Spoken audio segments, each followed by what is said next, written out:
Donc, on commence le dernier vidéo sur la culture et mouvement de pensée et on va traiter à partir de maintenant de l'esprit d'indépendance des Canadiens. Alors, les Canadiens, faut-il le rappeler, les premiers Canadiens sont arrivés ici avec très peu d'objets, je l'ai dit dans la première capsule, mais sont arrivés avec beaucoup de savoir-faire et de tradition. Hein, il faut savoir que l'essentiel de ce qu'ils possédaient, parce que sur le bateau, ils sont nombreux, ils ne peuvent pas amener, c'est pas un camion de déménagement, un bateau, là. Ça amène une personne puis une valise.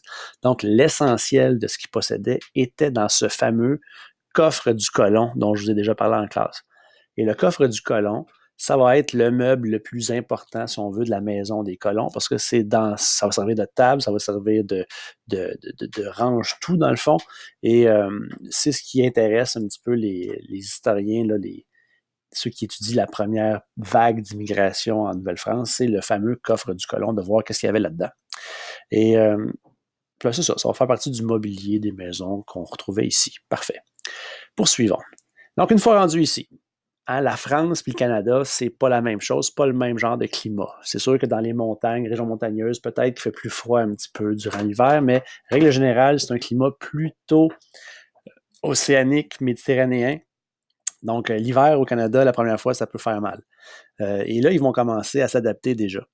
Ils vont adopter leurs vêtements. La fameuse ceinture fléchée là, qu'ils mettaient, c'était pour fermer le manteau pour empêcher le froid de pénétrer le manteau.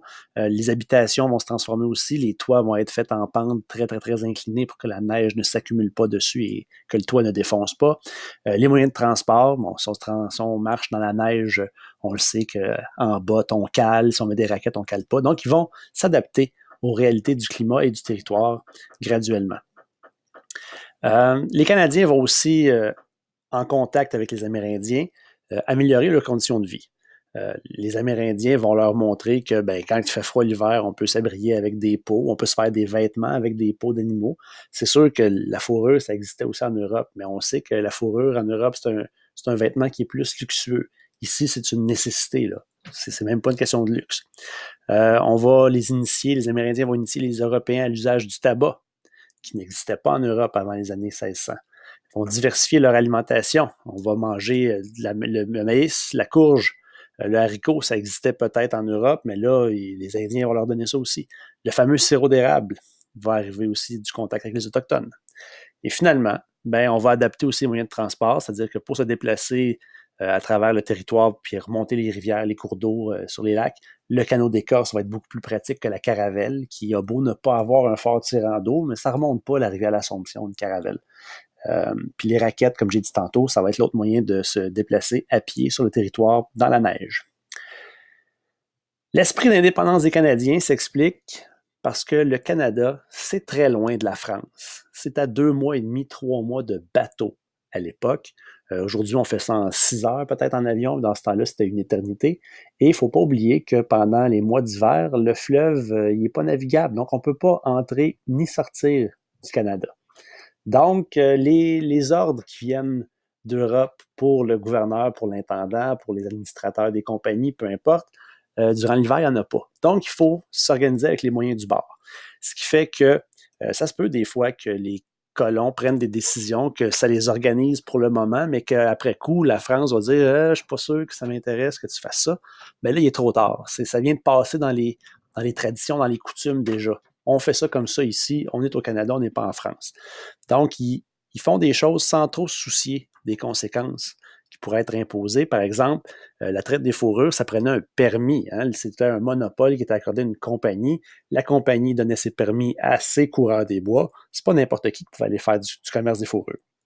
Donc, il y en a plusieurs qui vont arrondir leur fin de mois, si on veut, en partant de leur propre initiative sur le territoire pour aller faire du commerce avec les Autochtones et aller chercher des fourrures en échange de cochonneries, là, on va se le dire, c'est ça.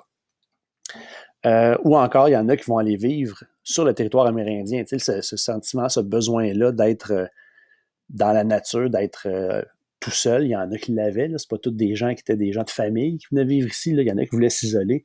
Ben, ils allaient quand même, malgré le manque de permis ou le pas d'autorité qui leur avait été donné. Là, ils n'avaient pas le droit de le faire. Fait qu'ils font un peu qu'est-ce qu'ils veulent. C'est ça qui est c'est un peu des têtes dures, les Canadiens. L'esprit d'indépendance, on va le personnifier dans des personnages comme les coureurs des bois.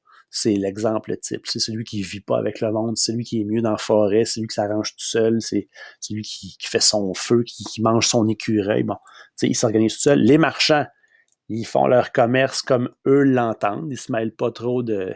La France peut vraiment s'occuper de ça elle-même.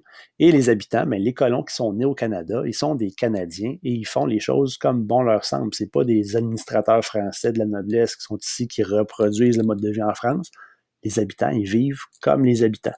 Et c'est pas pareil comme en France. Fait que vous voyez que cette dernière capsule-là est vraiment pas longue. Et là, je vais encore une fois en surface. J'y vais selon la progression des apprentissages. J'ai mis tous les éléments dans la capsule qui sont nécessaires selon le programme d'études. On va aller dans le détail plus à travers les fiches de travail. Si vous voulez être informé des nouveautés au niveau des capsules, je vous invite à vous abonner à la chaîne, évidemment. Et à la prochaine!